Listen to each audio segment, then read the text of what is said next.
গতকালকে একটা টেলিভিশন চ্যানেলে লাইভ অনুষ্ঠানে আমাকে এক ভদ্রমহিলা ফোনে একটা প্রশ্ন করেছে।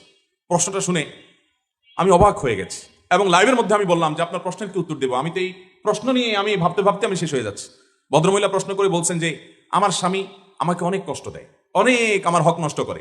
সে বাহির থেকে আসে, এসে মোবাইল টিভি রিমোট নিয়ে বসে, আমার দিকে তাকায়ও না, জিজ্ঞাসা করে না, অসুখ বিসুখ খেলাম কি মরলাম দেখা দেখি নাই, আমার কোনো হক সে আদায় করে না। আমি নামাজ পড়তে গেলেও সে ডিস্টার্ব করে।